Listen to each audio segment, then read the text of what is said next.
Good morning, everyone, and welcome to today's webinar on academic partnerships and transnational education, hosted by VWV. My name's Thomas Pollitt. I'm a partner in the education team here at VWV, and I'm presenting this webinar today with my colleague Morag Roddick, who's also a partner in the education team here. Morning. A little bit of housekeeping before we make a start. If you have any technical issues, please check your Zoom settings in the Zoom banner, and otherwise leave us a message in the chat box and our team here will try and help you. Alternatively, do try disconnecting and rejoining the webinar. If you have any questions in throughout today's webinar, please pop them in the Q&A box. And not the chat box, the Q&A box, and we'll endeavour to answer your questions at the end of the webinar. And if not, we'll come back to you separately. This webinar is being recorded, and we will aim to send you a copy of the slides and the recording in the days shortly following the webinar. And thank you for that. So back to the webinar.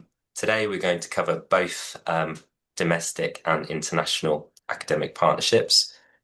We are delivering this webinar largely from the point of view of a UK university, but it will be relevant to all HE providers. I can see that many of you joining us today are solicitors, but many of you are not solicitors, and we're endeavouring to make this webinar useful to everyone. So for some of you, you may find some of this content you know well, and it's a bit of a refresher, but for others, the content may be newer to them. And but if you have any questions you go through, please raise them in the Q&A box and we'll address them.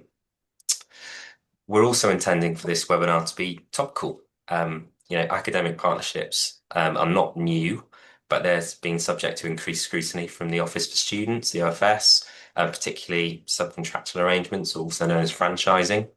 And there's been some well-publicised failures and investigations into certain franchise practices recently, which I'm sure has not escaped your notice. And we will cover, therefore, some of the latest changes to the OfS Regulatory Framework at the end of the webinar. And then finally, before we make a start, and apologies for mine and Morag's heavy colds. You may hear some coughing, sneezing, and some crunching of lozenges as we go through, but we promise we think we can make it to the end.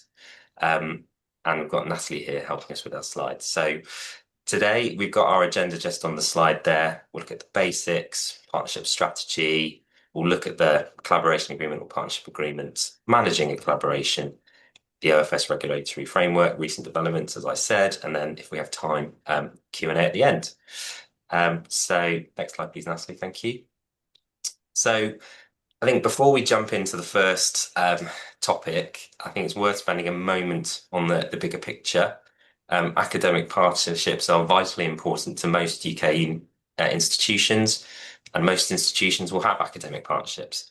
And something like 5% of all money paid out by the Students' Loan Company is paid indirectly to franchise partners via academic partnerships, well over £1 billion. Hello? Oh, sorry, I caught up some background from your mic. In the most, I think another eye-catching number there on the slide is the fifth bullet point. You have nearly as many students who live overseas studying at UK institutions as there are international students studying here. And in fact, the most recent HESA data, while the number of international students studying here in the UK fell slightly, the number of international students taught by UK institutions overseas grew. The UK has a very large piece of the international HE market, which I'm sure you know, but I've included on the slide there one figure that I find quite interesting, which is that the UK is the second largest exporter of international branch campuses after the US. And I think if you consider the relative size of our populations and economies, the UK compares very favourably to the US there. And finally, this is not a surprise, but the government's new recently published strategy on transnational education is a growth strategy, and they want to increase total education exports to 40 billion a year by 2030. So next slide, please, Natalie. So we'll jump into the webinar now. Let's just run through some of the basics. There isn't an agreed definition of an academic partnership. Look in the OfS Regulatory Framework, and it's not there. The IHE, Independent Higher Education, defines an academic partnership as agreements between two or more education partners to deliver qualifications that are more than the sum of their parts.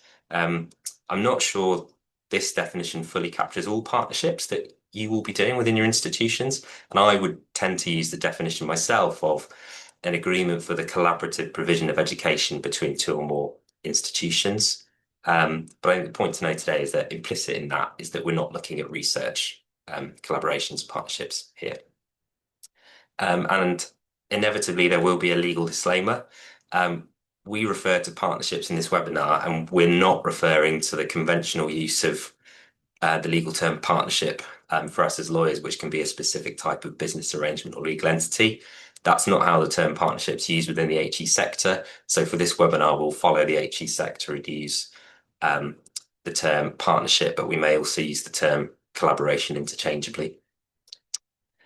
There are quite a few types of academic partnership, and with sort of the principal ones we've put on the slide there. I'm going to assume you are all familiar with the types of partnership we put on the slide. Franchise and validation arrangements are defined in the OfS Regulatory Framework. The others have no strict definition, but are actually quite self-explanatory. But if you don't know what they are, please, feel free to pick up with me separately. And it's not important in the context of this webinar that you know what every type of academic collaboration is. Next, what do we mean by transnational education? Simply, it's where education is delivered outside the country in which the awarding body is based. So for all of you dialing in today from UK institutions, that will be where delivery is outside the UK. What types of transnational education can there be? So you've got all of the above types of academic partnership, franchise, validation, etc., can all be an overseas arrangement too. Also add some further definitions for T&E. I think flying faculty. This is where a UK institution delivers some of its programs itself in another country, i.e. you're flying your staff over to do it. And that's often done in partnership with the local institution as part of a partnership. There can also be international branch campuses, where a UK institution has its own campus in another country, where it delivers its own programs. There's been a lot of recent activity in this area. We've seen UK universities go to Greece in recent months, India in recent months, Dubai. We've already got overseas branch campuses there for UK universities, but they continue to be open for business, and they've launched their education strategy for 2033 and encouraging more universities to come. And Saudi Arabia is also looking for to welcome overseas universities into its country, which a very, very limited number have expressed an interest in doing so far, but it's certainly become more a formal interest in doing so far, but it's certainly becoming a kind of key potential target area for institutions. And finally, just for completeness, I'm putting online and blended delivery in there as T&E, but we're not going to cover it into detail in this webinar because it's something that the university would do itself rather than partnership.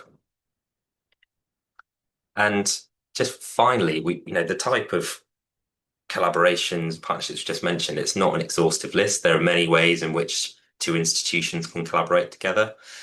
Could be sharing resources, could be sharing services. In the skills white paper published last year, the government do wish to see more formal collaboration between UK higher education providers to help deliver their ambition of a more specialised and efficient sector. So I think we should expect to see more partnerships between UK institutions as a result of that strategy. Next slide, please. That's it. And finally, next, so key issues. We're not going to look at all the key issues that I've put on the slide in today's webinar because we don't have the time. But these are the issues that we feel should be considered on most academic partnerships that you do. governance. I mean, clearly there'll be institutional governance arrangements which cover your academic partnerships, but there will also be layers of governance within the academic partnership itself. And if you're from a university and students in a partnership are studying for awards at your university, you're always going to have a significant degree of responsibility over those students. So governance becomes critical. Strategy and diligence, we'll look at that. We'll look at students, particularly, for transnational education where students are located overseas to your institution. Staff issues, if your staff are working overseas, off-site, a whole host of issues there, including visas, immigration, staff welfare, regulation, are always key. It can be your regulations, such as your OfS regulatory ongoing conditions of registration, but also your partner institutions, their regulations, immigration considerations, data protection, intellectual property, academic freedom. If you're operating in countries with different, how do you square your academic freedoms in the UK, depending with the local laws and custom in territories in which your partnership is based, and local customs as well there. Next, legal structures for your collaboration, how tax applies to your collaboration. Do you need to publicly procure your collaboration? Does it apply? Disputes, how do you resolve them? Where do you resolve them? And then finally, export controls and sanctions. I mentioned this, that while most undergraduate courses and on foreign campuses do not generally trigger export controls, you might need to be mindful of the potential application of the export control regime in respect of the transfer of technology, which is sensitive for national security purposes and on the export control list. So ensure that as part of your due diligence on your potential partnerships and your collaborative activities, do look at this risk. It's an offence to transfer restricted technology to individuals or entities covered by sanctions. So just be mindful that it might be relevant, particularly if your partnership involves STEM subjects, which are more likely to be sensitive for national security purposes. Right, and I'll hand over to Morag now to talk us through strategy. Thanks, Tom. There are questions popping up. I think we'll try and answer these separately after if we don't have time at the end. But somebody's asked if we're going to be sharing the slides after the presentation. Yes, we will be. So strategy, there are lots of different reasons for entering into academic partnerships, whether home or abroad, and it might be to enhance income generation or diversification. It might be to expand reach, deepen links with other institutions, attract a more diverse range of students. It might be to provide more opportunities to your staff or simply to have a more competitive edge. It might also be to broaden appeal to home students, for example, by offering joint awards or student exchange programs, but it should always be to advance your institution's core objects. So there are lots of potential reasons, and it's important for each institution to determine what its own driving factors are and to reflect that in its strategy, either at an institution level or in a separate partnership or TNE strategy. And once everyone understands the institution's driving factors for pursuing partnerships, it's going to be easier to create structure and manage them as the objectives and the parameters of that partnership strategy are set. Of course, there might be deviations that need to be made when particular opportunities present themselves, in which case, what approvals need to be sought? Is it clear who will have authority to oversee and manage that opportunity? Are there any key terms of the partnership strategy which must be factored into your collaboration agreement and the planning process? And if your institution doesn't have a partnership strategy, consider whether it should have. With the OfS's focus on financial sustainability, quality and student protection, how are these themes being made front and centre to your partnership arrangements? A well thought out partnership strategy can do this. It can also reiterate how your institution's values apply to academic partnerships, and your values might straddle a range of themes, and each academic partnership opportunity should align with them. And if it doesn't, you need to go through the necessary justifications as to why it should still be pursued. If you're a UK university, for most academic collaborations, the delivery will be to students registered with you. So ensure your student protection plan and other business continuity plans cater for this partnership. For example, if you're about to enter into your first overseas franchise agreement, you'll need to plan for what happens if the partner ceases trading in the middle of the partnership. We'll look at this in more detail later, but the key takeaway is that throughout each stage of planning and creating and managing an academic partnership, leaders should be continually reminded to question whether the partnership is and remains aligned to the institution's strategy and values. So moving on to the structures of our academic partnerships then, how to structure your collaboration will need to be evaluated at the outset. There will be a range of factors which influence this, such as your assessment of the potential risk in the proposed arrangements, the proposed duration and longevity of the project, the actual activities to be undertaken, the regulatory and relevant jurisdictional requirements, and also the need to secure tax efficiencies. Whilst we talk about academic partnerships, as Tom said, do we actually mean a legal partnership for the purpose of English law, which is a venture between two or more entities with a view to profit? In most situations, probably not, where you've got two partners that are not profit organisations, but you always need to be mindful that you haven't inadvertently created a partnership arrangement from an English law perspective, because you could be at risk of unlimited joint and several liability. The most common structure that we see is a contractual collaboration. So in a contractual collaboration, the arrangements are governed under a contract between institutions, with each party remaining independent. Income will accrue to the party generating it, unless the agreement provides for some sharing of income. And the same applies to liabilities. So there's no creation of a separate legal entity that can employ staff, hold assets, or enter contracts, or indeed assume liabilities in relation to the collaboration.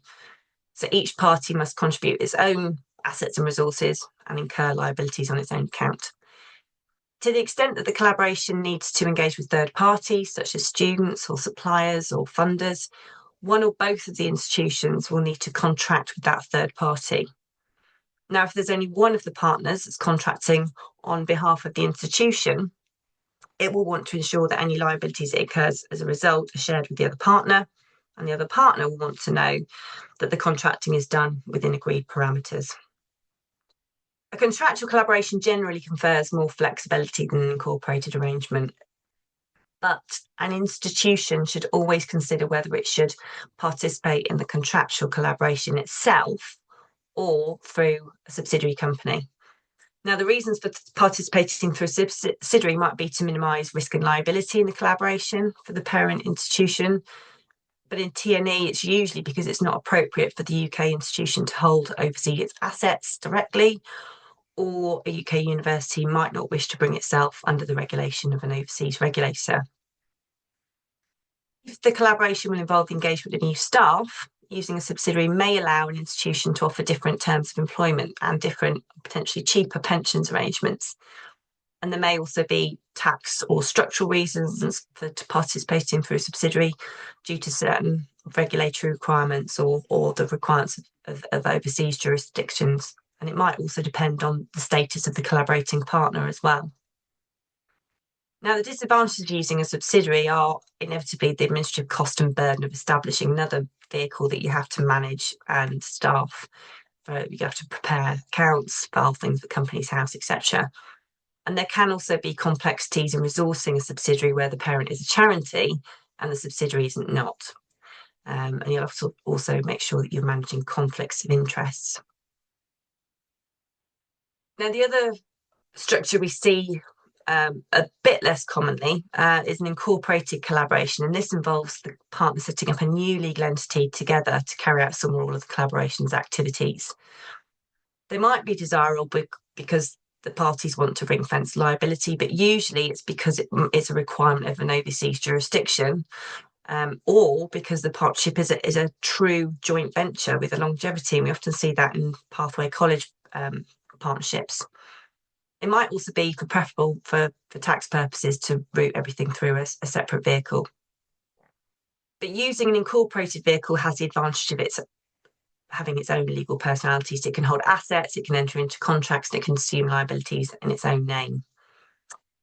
Now, the vehicle could be owned on a 50-50 basis, or there could be a majority minority ownership arrangement. And the collaborating institutions and the vehicle will usually enter into an agreement which regulates the relationship between the parties and sets out their respective rights, responsibilities, and obligations. Importantly, though, it should define the level of control that your institution has over the vehicle through reserved matters and veto rights, especially if you're in a minority partner. And it's important there to make sure you have the right rights over the right decisions. So it might not always be appropriate for you to have full rights over certain decision making if actually your partner is a specialist in that area. The vehicle will usually have its own governing body, so for example, a board of directors or similar, but it's unlikely to be fully standalone, at least initially. So it will inevitably rely on the partners to provide some kind of back office support, management, marketing, etc. And the terms on which a charitable university can provide services to the vehicle needs to be carefully considered from a charity law and from a tax perspective. The main advantage to an incorporated collaboration is, as you probably guessed, the ring fencing of risk and liability in that vehicle, and providing some longevity to the partnership as well. However, there will be an additional cost, administrative burden in operating a vehicle as compared to a contractual collaboration, and exiting the collaboration could be more complicated, as could winding up the vehicle, which that might be sort of a costly process that needs to go through a statutory procedure like a liquidation. And if any overseas vehicle is going to be used, then there may be further costs of registering and managing that, which need to be understood. Parent institutions will need to carefully consider the governance arrangements between themselves and the vehicle. In addition to managing conflicts of interest, they need to consider how to manage decision making and the potential for deadlock. So that's where the partners might have to unanimously agree on a certain decision, but they can't do that. And it's not in anyone's interest for a joint venture vehicle to be hamstrung just because the collaborating institutions can't reach agreement. So a lot of effort often goes into those clauses around decision making and dispute resolution. Now, for overseas ventures, you may not have a choice over the legal structure, and institutions will need to take advice early on about what the risks and benefits are to them and to their personnel of participating in prescribed structures. If we just move on to the next slide, Natalie, that just shows you diagrammatically what a contractual collaboration looks like, where you have just the partners themselves contracting, or where you introduce a subsidiary company to contract on behalf of the university. And then on the next slide, we show the incorporated structure, where you've got the partner institutions setting up and jointly owning a new entity, potentially supplying services in. And you can see there that also it might be that the university participates in that jointly owned vehicle through a subsidiary company. Moving on to due diligence, it comes as no surprise that it's absolutely key part of any academic partnership. Due diligence involves a number of different checks applied to both your partner and to your proposed collaboration.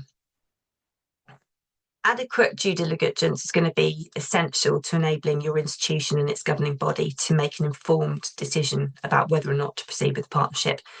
And members of your governing body owe duties to act with reasonable care and skill, to manage the institution's resources responsibly, to comply with laws and to act in its best interests.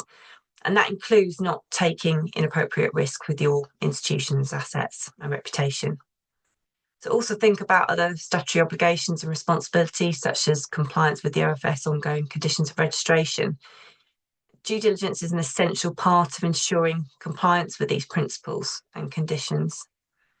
Now, first and foremost, you want to know who your partner is, who are you going to be contracting with, what's their ultimate beneficial ownership, are they state-owned, are they private, are they a charity or not-for-profit, are they a bona fide institution? Do they have the right to operate in their jurisdiction, and who are their customers? Are there any competition or conflict issues, and do their values align with your own? Well, Mo, I was going to chip in here, but you might just need to mute yourself so we don't get any feedback when I'm speaking. I think that might be an issue. Thanks. I was going to say that that I think these are, know your partner is quite a basic question, but I have encountered, a real world example of this, highlighting its importance quite recently. I was recently advising an institution on a proposed collaboration in China. The client was very excited. The launch date was imminent.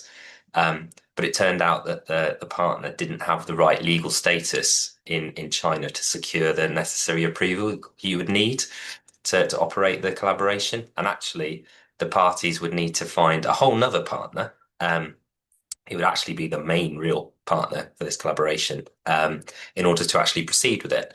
So without doing that due diligence, without perhaps taking legal advice at an early stage, you wouldn't know until it's perhaps too late that you're not actually going to get the approval for that project, which at best is a waste of your institution's resources for aborting a project or substantial delays. But at worst, it could have actually been a breach of legal obligation to you in the UK and in China. So just highlighting the importance of getting it right at the outset. Thanks, Mo. Thanks, Back to Tom. you. Yeah. I mean, due diligence would also interrogate the partner's financial and trading history. So, do they have the necessary financial strength, expertise, and reputation to collaborate with you for the duration of the partnership? A new company with no trading history is going to be a red flag, and so is any high-profile litigation or other reputational issues like disputes with the regulators. So, those need to be identified and considered, because you'll be too aware of recent instances of academic partners going bust, sometimes without any warning, which obviously affects the other partner's reputation and will inevitably adversely impact its students as well. So due diligence can go some way to avoiding this scenario, or at least ensuring that you go on to include appropriate protective provisions in your collaboration agreement to mitigate the effects. Understanding the regulatory environment of your partner is also key, especially if they operate overseas. How is business done in that jurisdiction? I mean, we always recommend getting local advice at an early stage to identify potential risk areas. For an example of why this is important, we recently acted for a university that was in dispute with its overseas partner, and so it withdrew from the partnership. It was argued that the UK university owed the partner some money, and the UK university chose not to pay it. The university didn't take local law advice before it made this decision, and in that jurisdiction, non-payment of a debt is an offence.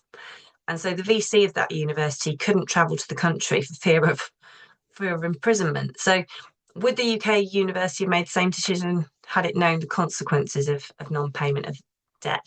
I think that's telling why you really need to understand the different jurisdictions in which you might be operating or your partner is operating in. And at a very basic level, whatever activities you will be conducting in that jurisdiction, do you and does the partner have the necessary approvals to do so? The UK is a very open economy, and overseas businesses can come here and set up with relatively little government approval. But many other countries are not so open, and so your institution may need to obtain regulatory permissions in order for the collaboration to go ahead. Suffice to say, due diligence should be conducted early, as soon as you're seriously considering a potential collaboration, but it can be conducted in stages to help manage time and costs. Looking at the various types of due diligence on the slide, some of this you'll be able to conduct yourselves. For others, you may need to engage professional support or search agencies. A lot of information will no doubt be shared between academics or faculty heads as the opportunities develop, but think about how that information is adequately recorded, centralised and verified. The information due diligence might be collated from public sources like Companies House or partner's website, but it's probably mostly going to be provided by the partner directly, meaning you do have to ask for it. And we'd always recommend developing a standard form of due diligence questionnaire or checklist through engagement with a range of stakeholders and leaders in your institution, which will help you ensure that all the issues are comprehensively checked. Have a plan. Who's going to coordinate that exercise and evaluate the information provided in response? Information that a faculty head wants to understand might be very different to that required by finance, HR, or regulatory teams. So treat that due diligence checklist as a live working document that can be supplemented through lessons learned on other projects.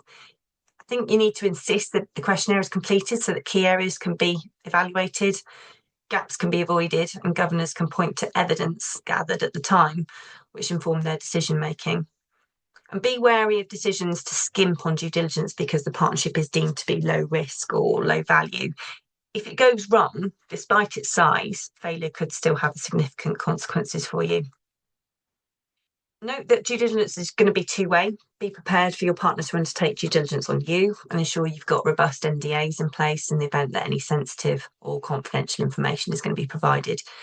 And think about who has authority to provide information or other promises on your behalf, and whether you're prepared to warrant the accuracy of that information provided at a later stage. Often institutions will prepare a risk assessment or a cost benefit analysis. So do the benefits of the proposed collaboration outweigh its risks? I think institutions are very good at identifying benefits, often less strong at identifying risks because you don't know what you don't know. So due diligence investigations will allow you to undertake a meaningful risk assessment for your decision makers. And for longer term partnerships, it's going to be prudent to keep refreshing that due diligence to enable you to evaluate and to preempt any changing risk profiles, and also to ensure that the venture remains aligned to your strategy. We've put on here a number of common issue areas and partnerships which universities will need to think about for every collaboration, and particularly overseas partnership. In our experience, these are areas which could have significant consequences for the partners if things don't go to plan or the regulatory position isn't properly understood. I'm not going to go through all of them, but data protection, obviously a big issue. Collaborations will inevitably involve sharing personal data.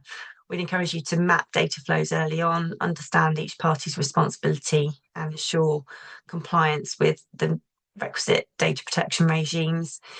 And you want to make sure that you have adequate means of ensuring your own student and staff data is adequately protected by your partner.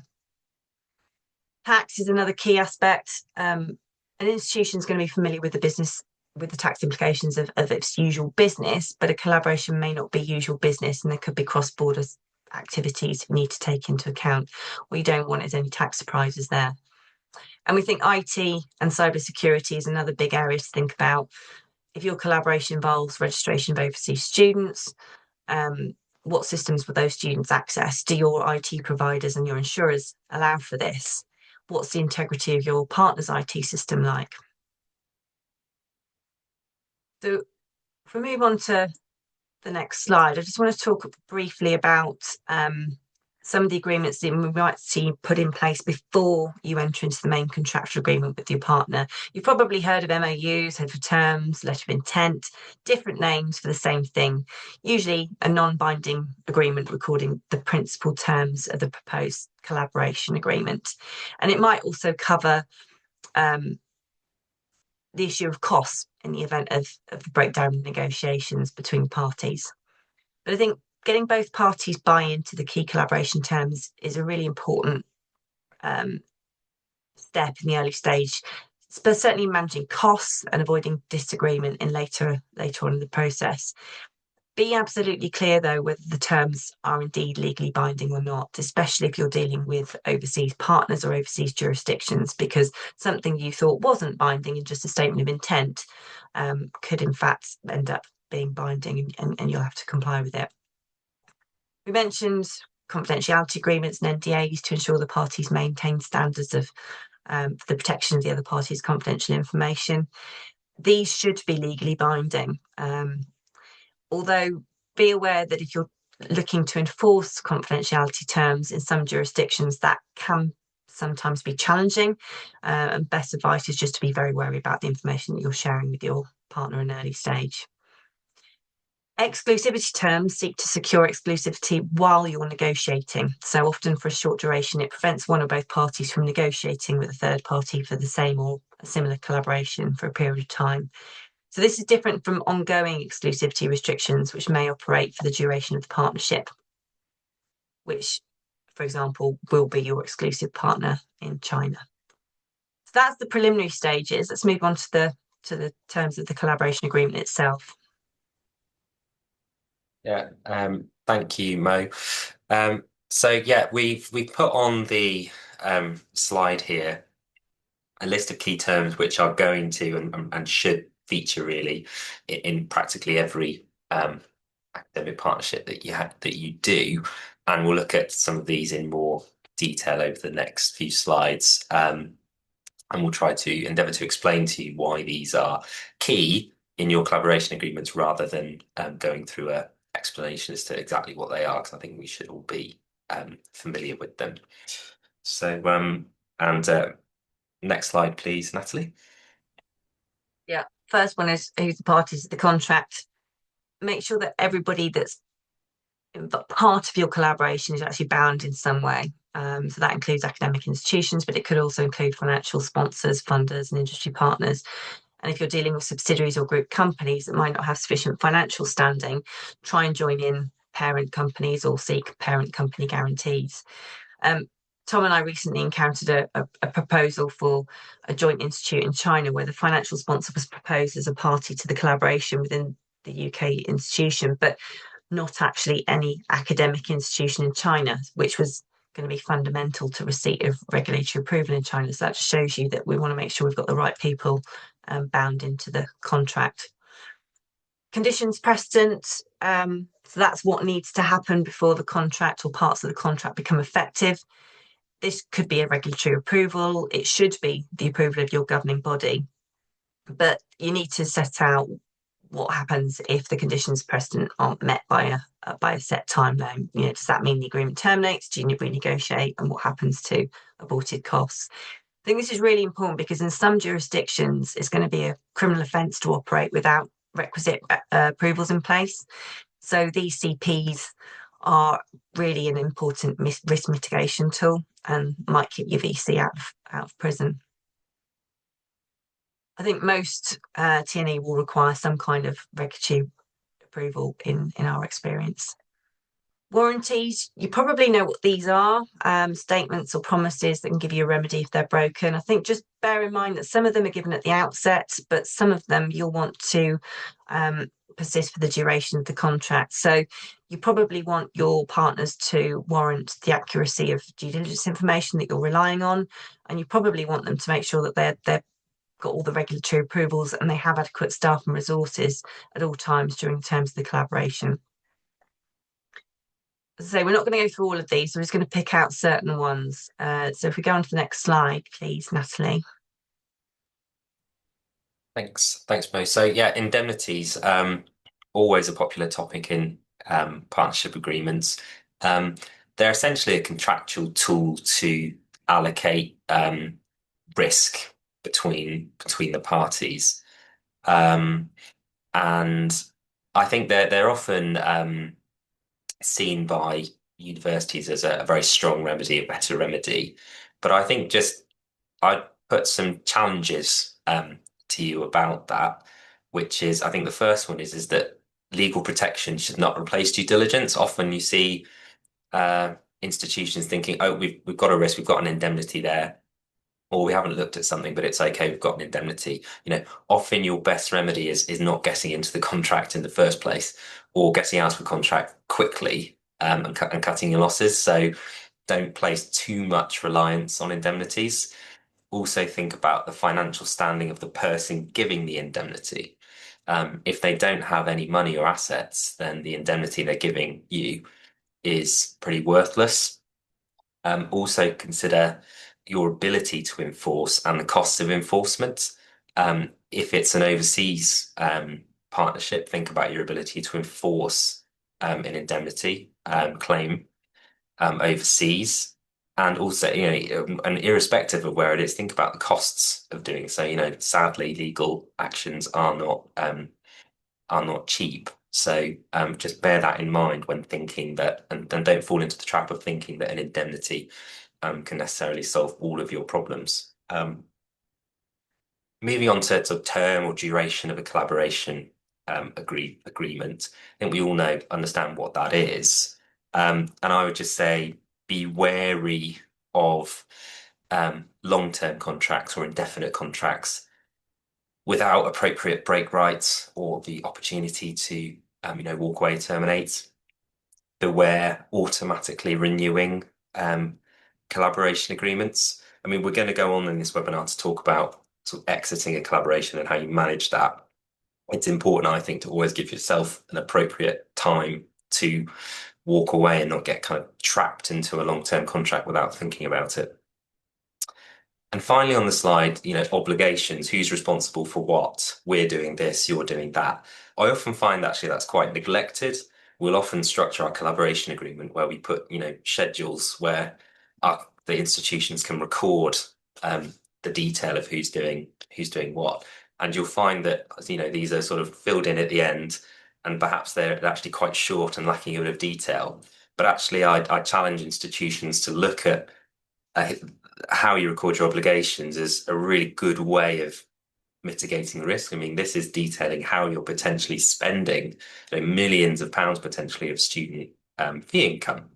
So clarity and detail here can actually be a really good tool for reducing your institutional risk. And it's also helpful because in a long-term collaboration, the people who formed the partnership are not likely to be in their jobs when it comes to, 5, 10 years down the line when the partnership's still going on. So having a very detailed and clear explanation to the next people coming along to manage the collaboration will be helpful. Next slide, please, Natalie. Thanks, Tom. I think the same goes for the financial arrangements as well. Clearly set out who's getting paid what and how. And often, again, these details are included in schedules provided by accountants or finance teams, but it's important that they do dovetail with the rest of the document. And let's face it, most disputes are going to be monetary ones. So take the time to set out terms in as much detail as you can. Get a good understanding of how the funds flow in practice. If there are public monies, for example, if a course is student loans funded and the university is drawing down those funds and passing them on to the partner, consider how that will work. What information is required to draw down those funds and who's going to be responsible for pullback, for example. Also think about who's collecting tuition fees from students and who's remitting them to the other.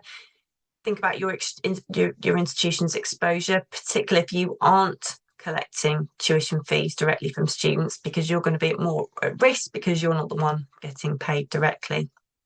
And for overseas arrangements, just think about whether or not there are any issues in getting your money out of that jurisdiction. You need to take local advice there. We'll speak to the new OfS conditions of registration later, as well as collaboration management, but think about how partnerships will be governed and managed, particularly where your partnership involves your students, your DAPs, your money that you've drawn down from the student loans company, etc. Do you have adequate controls in place, and do they sit with the right people? I think this is an area which commentators who've looked at academic partnership successes and failures say that there's really more work to be done. At the end of this slide deck, we've put some links to some helpful reports and commentaries, and they provide some really good case studies of successes and failures. And a lot of the detail there is around management and oversight. Fundamentally, though, you need to ensure that you've got sufficient rights to secure information that your regulator requires you to provide to them, and also make sure you've got sufficient rights of audit as well. We'll skip on to the next slide, I think.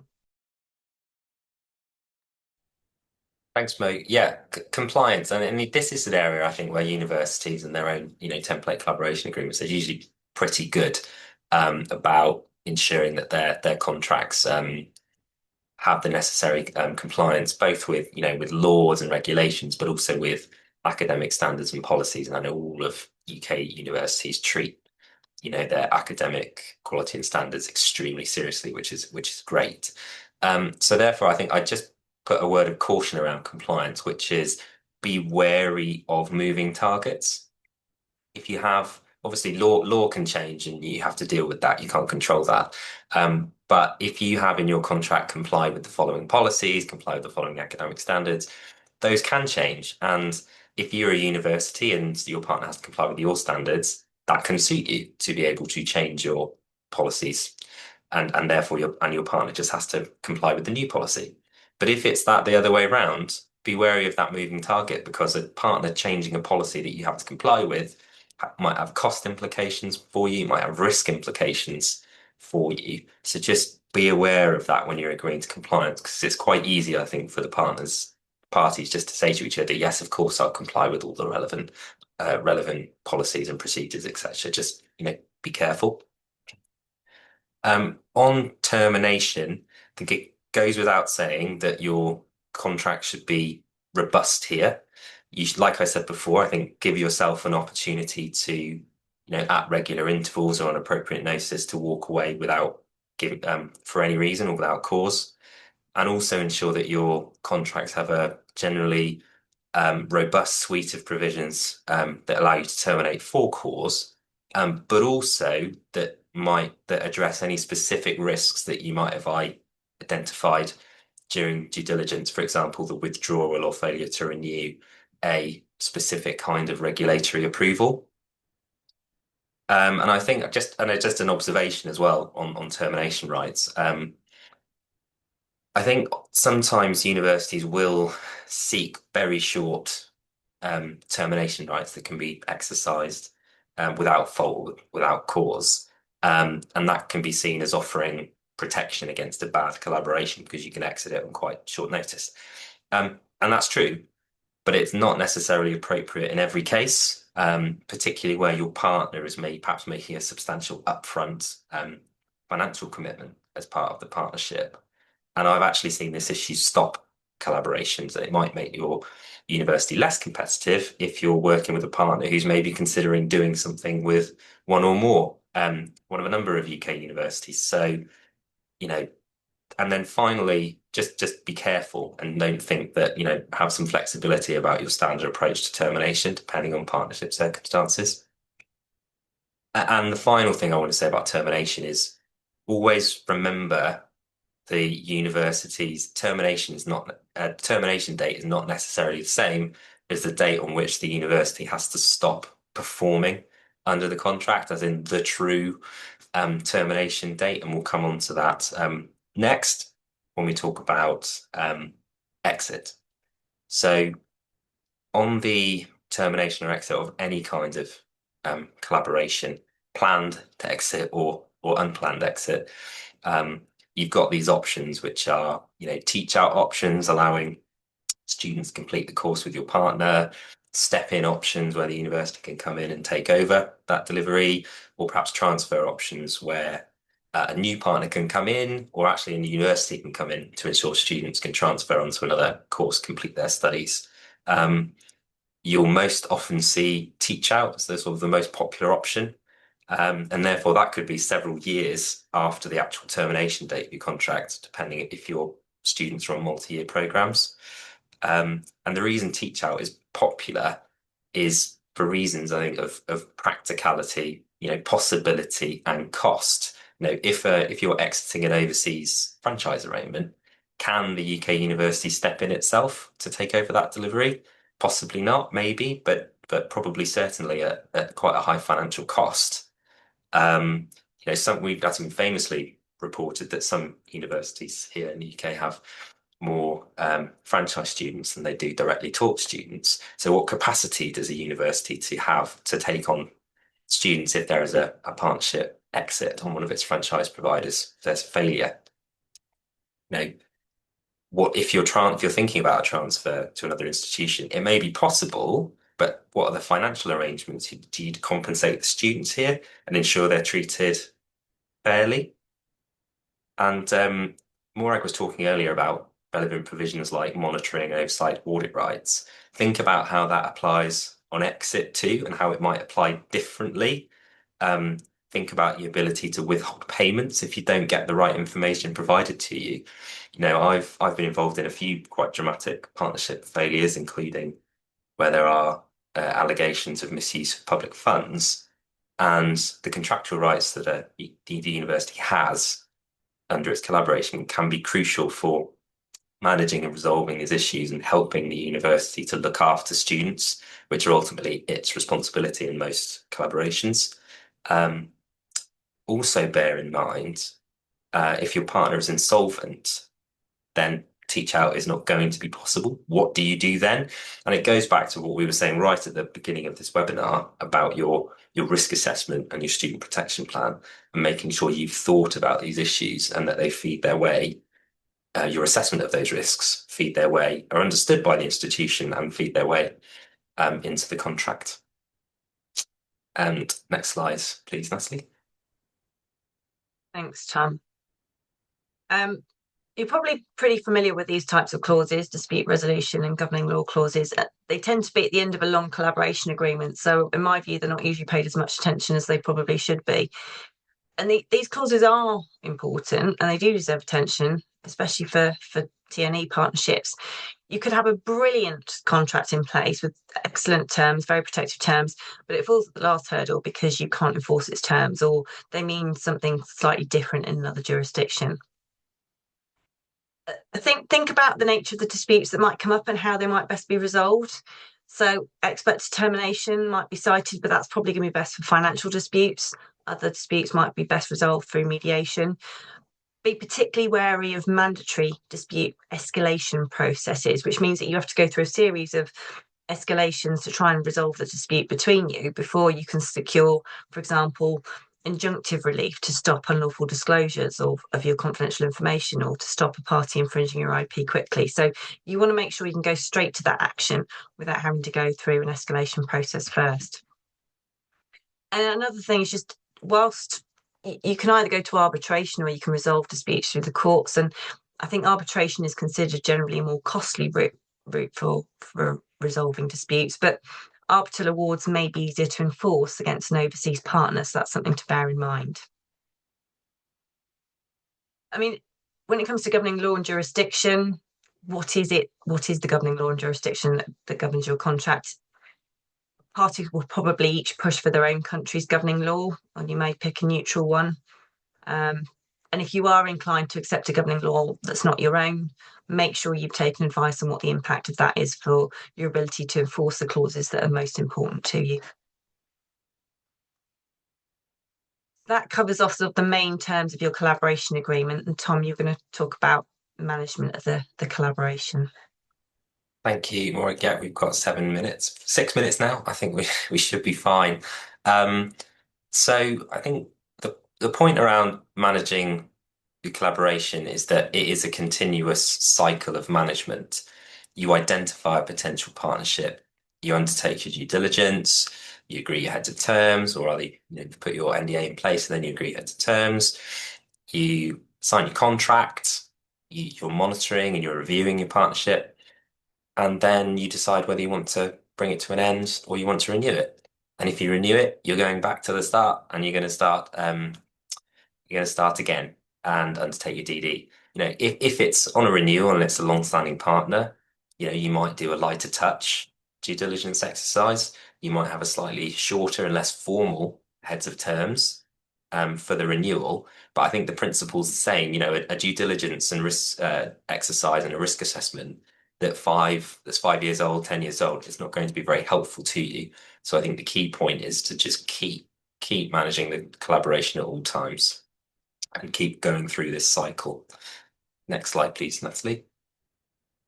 Who is actually managing the collaboration? So we're going to start with your governing body. Ultimately, them and the academic board, senate, whatever it's called in your institution.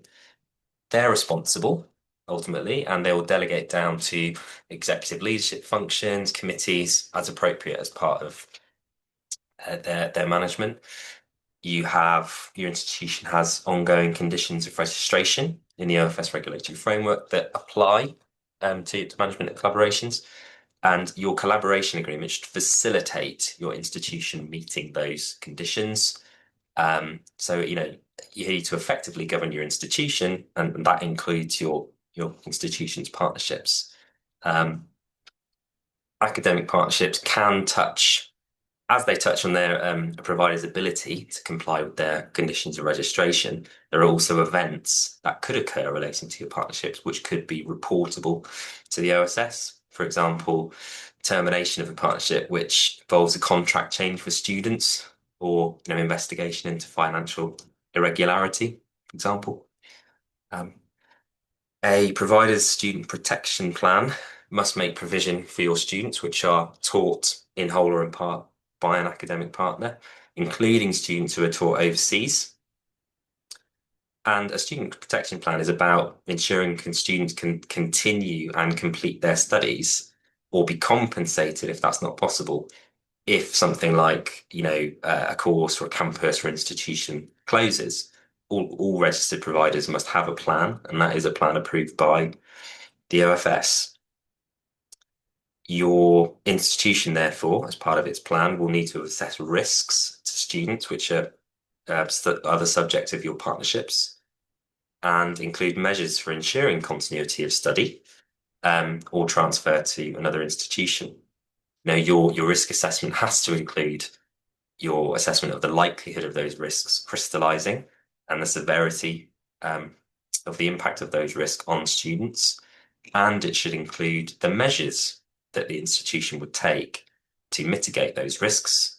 And the plan must be revised regularly, kept updated to ensure that your risk assessment is current over your partnerships, and your mitigating measures remain, practical, relevant, and effective. I think remember what I said earlier about, could you actually if your contract says we could step in, could you actually do it?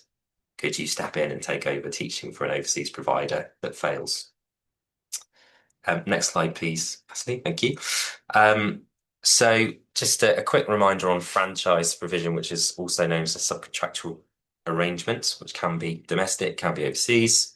Um, if you are the lead provider, and most of you dialing in today would be the lead provider, the OfS framework is clear that you are responsible for the students and responsible for the quality and standards of provision being delivered by the partner.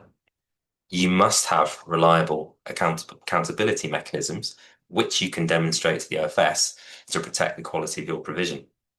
And the terms of collaboration agreement, in addition to your internal practices and your operational practices, are part of your compliance with the OfS rules on subcontractual arrangements. So don't overlook them. Next slide, please, Natalie.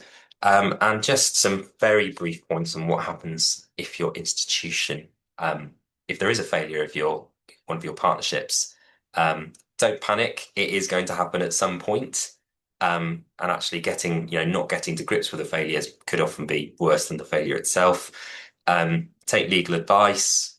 Partnership failures are relatively rare, so you might not have that much institutional memory of how to deal with them, but a legal advisor who deals with it more frequently may be able to help you. Be prepared to act quickly if you need to. Make sure you're looking after your students, your staff. If you need to protect your IP, for example, your institution's name, brand, courseware, you might need to take steps to do that. Protect public monies, and the OfS is getting tougher on this, and they promise more power to protect public monies to institutions to the OfS in the Skills White Paper published last year. Understand your rights and remedies under the collaboration agreement and at law. It helps you get a grip on the situation if you know what your rights and remedies are. I've been involved with these, and it's, you need if to achieve a teach out, you need to actually fix the problems as well to ensure that the students can continue with the provider who's now doing the right thing, and having understanding what your rights and remedies are can help you do that. Gather records. You might need them if you're transferring them to students to another provider. You also might need them in any legal action that you might take against your partner. And finally, learn from experience, review the failure and reflect on it. If you think your collaboration agreement was deficient, as you've gone through the experience of a failure, review and improve it. And then finally, just as we hit 12, I will try and finish this. Just a recent roundup on OfS conditions of registration. We're still waiting for the government to enact, following consultation, a new compulsory registration requirement for larger subcontractors with courses designated for student finance, and also new condition of registration regarding oversight and control mechanisms for larger subcontractual arrangements. Those are expected imminently. The OfS essentially is seeing insufficient control by providers of recruitment, admissions, student attendance, and assessment in subcontract arrangements of franchise. That creates risks for students and taxpayers, and its proposals are seeking to address those points. There are also some new conditions of registration which are in force and which are relevant to academic partnerships. These relate to treating students fairly, which to note is a separate concept from consumer law protections enjoyed by students. The OfS was clear on that. So think about your exit strategies and teach out provisions and how students are treated fairly in those. The new conditions of registration also relate to providers having in place comprehensive arrangements for detecting, preventing, and stopping fraud and the inappropriate use of public funds. So think about your oversight and control mechanisms in your contracts, your audit rights. This particularly for domestic partnerships where there's more likely to be public monies involved. Think about any ability you have to withdraw or claw back public monies from your providers. And next slide, please, Matthew. And that was it. And apologies for going 2 minutes over. Um, we have had some questions in the chat, but unfortunately, we don't have time to go through them today. So we will, if you have put your name on the question, we will come back to you. But you will get a copy of these slides, and that's got mine and Morag's contact information on the last slide. So do feel free to get in touch with us separately after this webinar. And thank you very much.